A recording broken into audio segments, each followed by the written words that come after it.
message popped up on my phone while I was standing in the cereal aisle, trying to remember if I already had oatmeal at home. One simple notification. One name I hadn't seen in 40 years. "Hey Annie, it's Mark.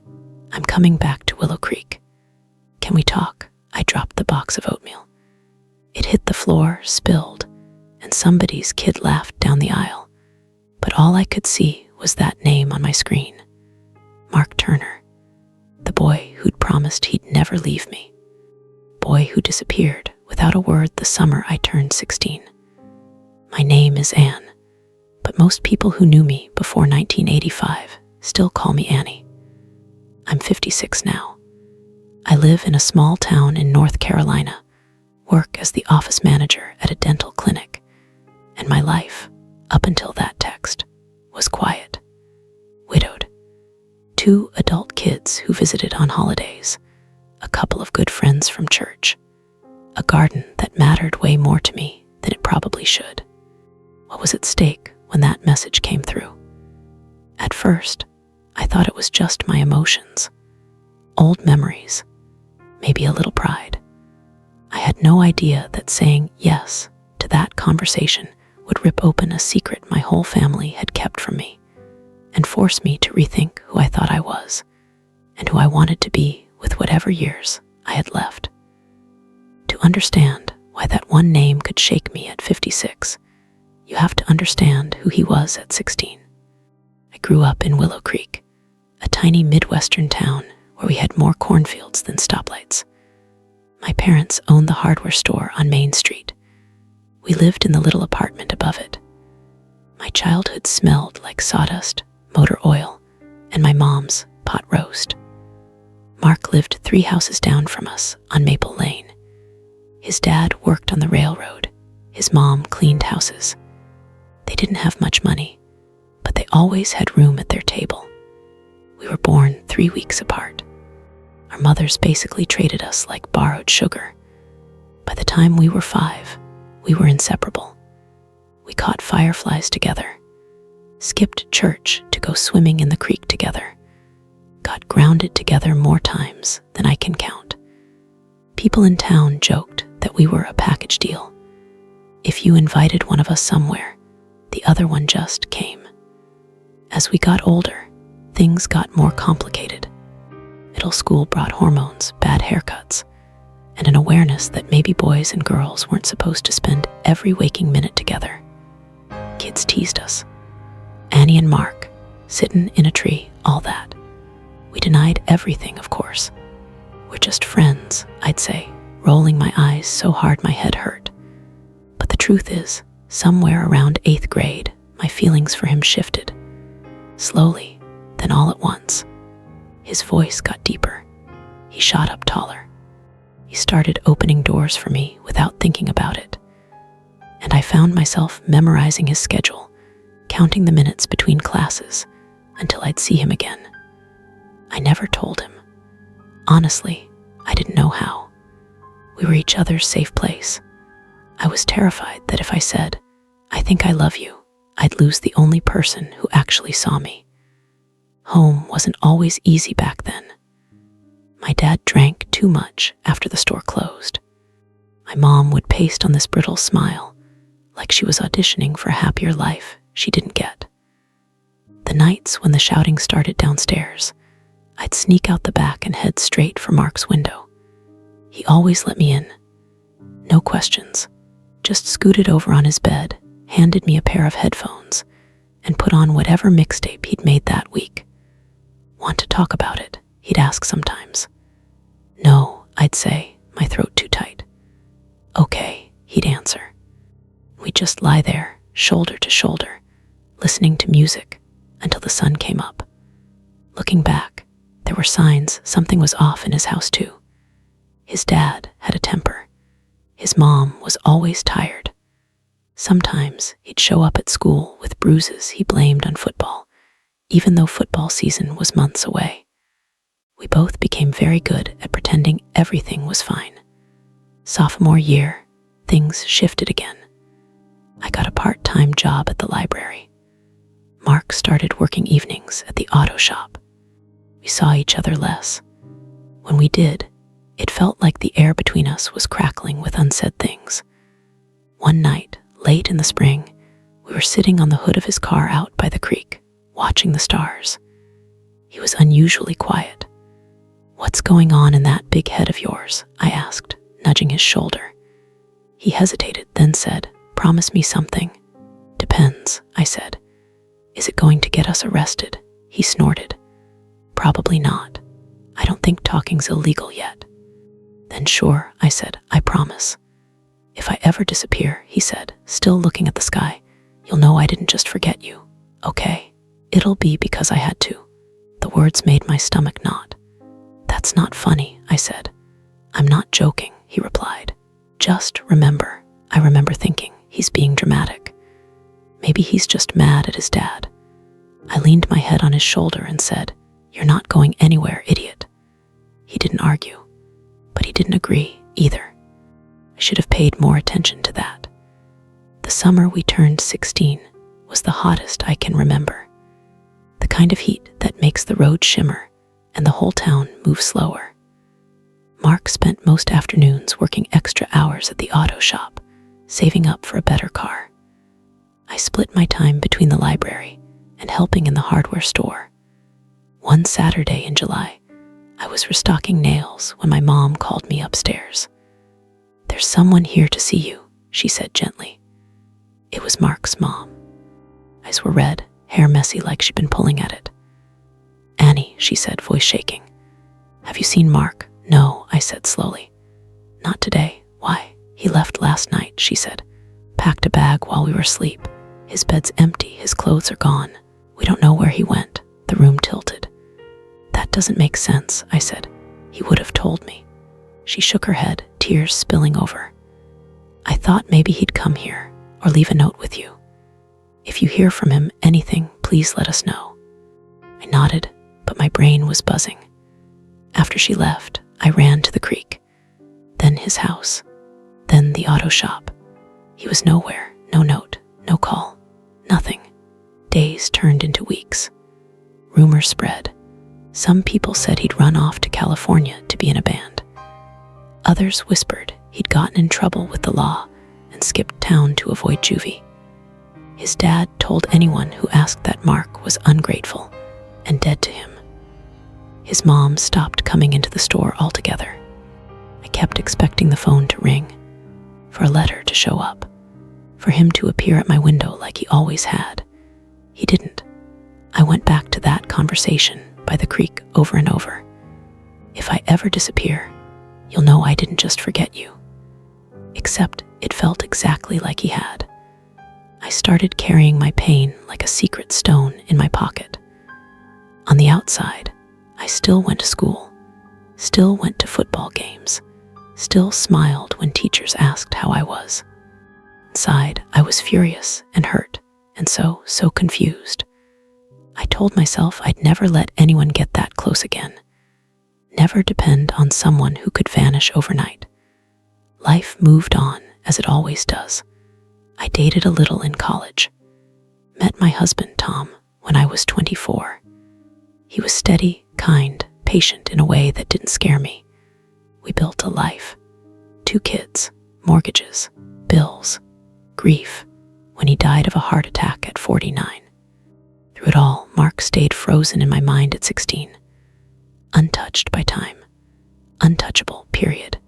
Every once in a while, especially on hot summer nights that smelled like cut grass and gasoline, I'd wonder where he was, if he was alive, if he ever thought about me. But I never looked him up, never searched his name online. I told myself it was better that way. Some doors, once closed, didn't need to be opened again. Then, 40 years after he disappeared, my phone buzzed in the cereal aisle. "Hey Annie, it's Mark. I'm coming back to Willow Creek. Can we talk?" My heart pounded so hard I could hear it in my ears. Part of me wanted to throw the phone into the cornflakes and walk out. Another part wanted to type a novel's worth of questions. Instead, my hands shaking, I typed just 2 words back. "When?" he replied almost instantly. "Tomorrow, 3 p.m. by the creek." I stared at the screen, oatmeal spilling at my feet, and realized I had no idea that was just the beginning. Next 24 hours were a blur. I drove home from the grocery store on autopilot, my mind ping-ponging between anger and curiosity, and this low-key terror I hadn't felt since high school. What did he want after 40 years? Why now? How had he even found my number? I thought about telling my kids, but what would I say? Hey, remember how I always dodged questions about my teenage years? Well, surprise, the boy I was quietly in love with is texting me from the past. Yeah. No. Instead, I called my best friend Leela. We met at church about 10 years ago after my husband died. She's the kind of woman who calls you sweetie, and then tells you exactly what you don't want to hear, but absolutely need to. Okay, breathe, she said when I finished rambling. First things first, you have to meet him. I don't have to do anything, I snapped. Then softer. What if he just wants to ease his conscience? What if this is some big sorry I ghosted your entire life tour? You let him say sorry and decide if you want to accept it, she said. But you can't get closure from a question you never ask. I hated that she was right. That night, I barely slept. My brain kept replaying old scenes in high def. Mark teaching me to ride a bike. Mark pushing my hair out of my eyes during a movie. Mark throwing rocks at my window at midnight after a fight with his dad. I also replayed his disappearance, over and over, trying to figure out where I'd gone wrong. Did I miss a sign? Would I have done something? Did he not trust me enough to tell me? By the time the clock hit 2:30 the next day, my stomach was in knots. I almost didn't go. I stood in my kitchen, keys in hand, debating. Then my phone buzzed. You still coming? God, the nerve. Yes, I typed, before I could overthink it. The drive to the creek felt like stepping back in time. The roads had been repaved. A couple of new houses popped up, but the bend where the river cut through town looked the same. Same trees, same wooden guardrail, same smell of water and mud and sun-baked gravel. He was already there when I pulled up. For a second, I didn't recognize him. Gray at his temples, lines etched into his forehead, broader through the shoulders. Time had done its thing, but then he turned, and the way he raised his hand in a nervous half-wave, that was exactly the same. Hey, Annie, he called. My heart did a weird little flip. I hate that it did that. Don't call me Annie, I said automatically as I got out of the car. Only people who don't vanish for 40 years get to call me that, he winced. Fair. We stood there, a few feet apart, awkward as teenagers at a school dance. Up close, I saw the years on him. A small scar at his eyebrow I didn't remember. A tiredness in his eyes that felt familiar because I saw it in the mirror every morning. I'm sorry, he blurted. No warm-up, no easing in. I am so sorry. The anger I'd been tamping down flared. Sorry for which part? I said. For leaving, for never calling, for letting me think you were dead or in jail or just done with me. All of it, he said. His voice cracked on the last word. There was a beat of silence. The creek gurgled. Birds chattered in the trees like they were watching a soap opera. I didn't leave because I wanted to, he said. I left because I had to. Remember, he was right. He'd warned me. But at 16, that had just sounded like dramatic boy talk. What happened? I asked, softer now. No more vague, I had to stuff. Tell me the truth, Mark. I'm not a kid anymore. He looked out at the water, jaw working. My dad was getting worse, he said. You knew that much. But you didn't know he'd started hitting my mom too. I caught him one night. It got bad. Images flashed in my head, his bruises, the way he'd flinched at loud noises. He threatened to take it out on you next, he continued. Said if he ever saw us together again, he'd make sure you regretted it. I believed him. A chill crawled up my spine. I wanted to tell you, he said. But then he found the letter I wrote you. He tore it up, told me if I contacted you again, he'd go to your dad and tell him lies about us, try to get your family in trouble. He knew where to hit, so I ran. He shook his head.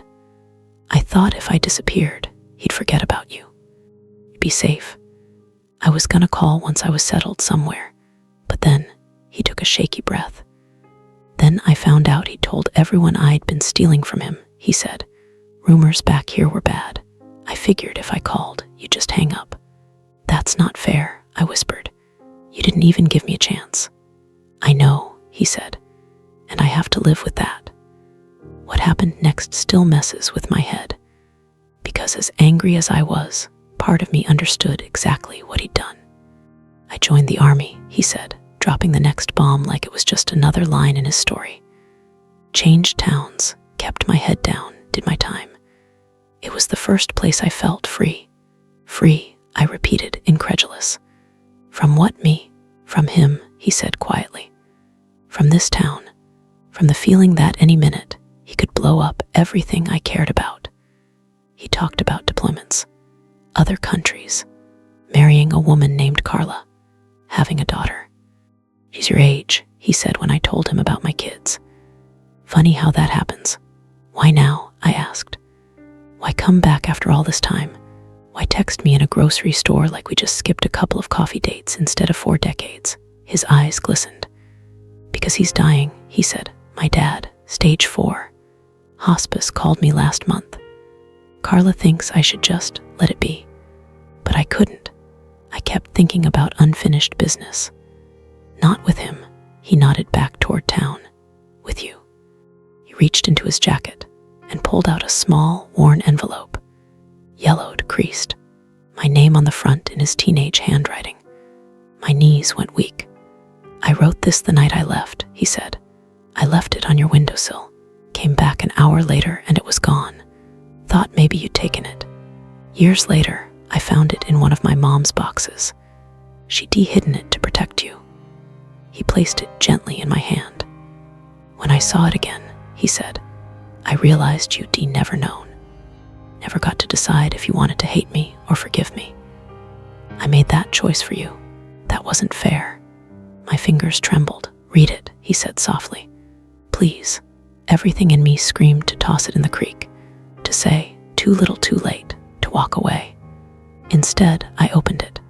The paper smelled like attic dust. The ink was faded but legible. Annie, it began. If you're reading this, it means I finally found the guts to do the one thing I swore I'd never do, leave you. I swallowed hard. He explained everything. The escalating violence at home, the threats, his fear that my dad would believe any lies his father told. He wrote about joining up with a cousin headed west, about leaving that same night because he didn't trust himself to stay if he saw me. I'm doing this to keep you safe, teenage Mark wrote. I know you'll say you didn't need protecting, but I couldn't bear the thought of him hurting you because of me. I'd rather you hate me than see you scared. Tears blurred the words. If there's any justice in the world, the letter ended, I'll find a way back when we're both older and braver. And if I don't, please know leaving you is the hardest thing I've ever done. I folded the letter slowly. My heart felt like glass cracked, but not shattered. You were a kid, I said. So was I. We were just kids, trying to survive grown-up mess. He nodded. I know that now. Back then, I thought I was some tragic hero, running away to save the girl he loved. The word hung between us. Loved, I repeated, past tense. He met my eyes. Annie, he said quietly. It was never past tense. For a moment, time folded. I saw him at 16, awkward and tall, eyes soft when he looked at me. I saw myself lying on his bed with headphones on, pretending the shape of his shoulder under my cheek meant nothing. Present day, me cut through the haze. I'm a widow, I said. I've built a whole life since you left. 2 kids, grief, a mortgage, friends. And just walk back into town, drop a 40-year-old love confession and expect what? He asked gently. You to drop everything and run away with me. No, I'm not that selfish. I came back to give you the truth I stole from you. What you do with it is up to you. He looked away, voice thick. Carla left 5 years ago, he added quietly. We were good for a while, then we were. She said I'd left too much of myself back here, that I never really let her in. She wasn't wrong. I thought about my own marriage, how I'd loved Tom deeply, but there had always been this tiny, unspoken part of me that wondered what if. I hated acknowledging that. Felt like a betrayal, even now. And then I realized I'd been wrong the whole time. I'd spent 40 years telling myself Mark's disappearance meant I was unworthy, forgettable, easy to walk away from. In reality, he'd left because he believed I was worth protecting, in a very messed up, teenage boy way, but still. That truth didn't erase the pain, but it shifted the weight of it. And now what? I asked. Your dad's dying, you're back in town, and I'm supposed to what? Pretend this doesn't change anything? He shook his head. No, you're supposed to decide what you want the rest of your life to look like. Not based on guilt, not based on what ifs, based on who you are now. I looked at him, at the letter in my hand, at the creek where we'd shared so many secrets. For the first time, I felt like the choice was actually mine. Over the next few weeks, the town buzzed with gossip. People saw us together at the diner, walking down Main Street, once at the hardware store that was now a chain home improvement place instead of my parents' shop. Small towns don't change their habits, just their storefronts. I got texts from old classmates. Is that really Mark Turner? Where's he been all this time? Are you too? You know, I ignored most of them.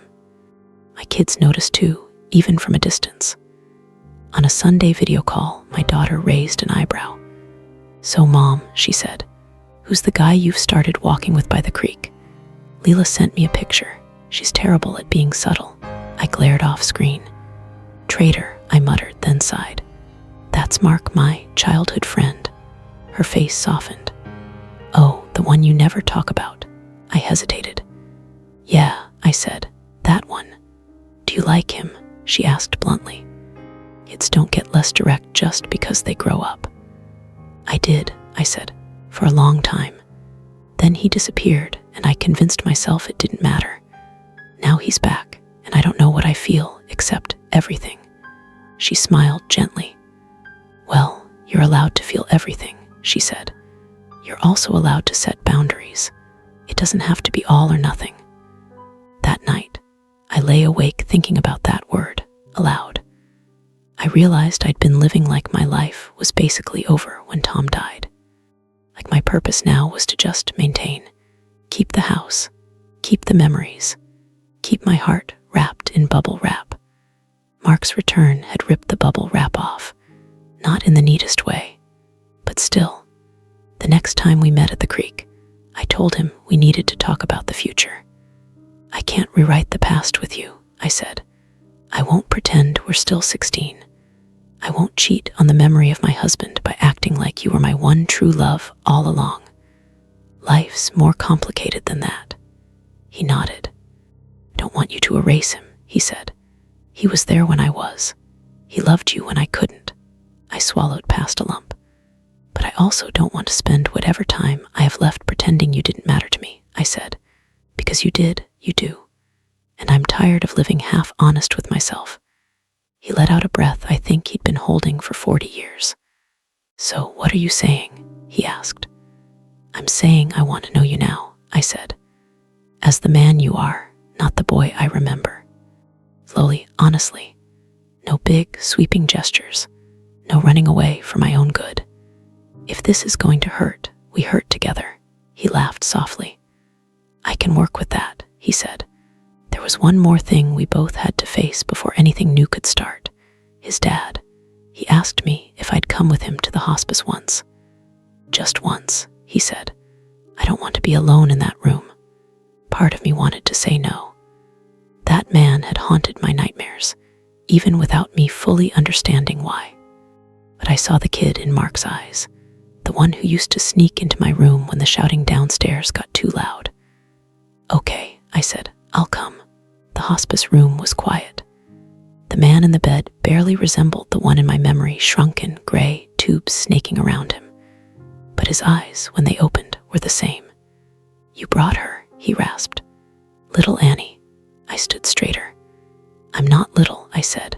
"I haven't been for a long time." He tried to smirk, but it turned into a cough. Mark stood stiffly by my side.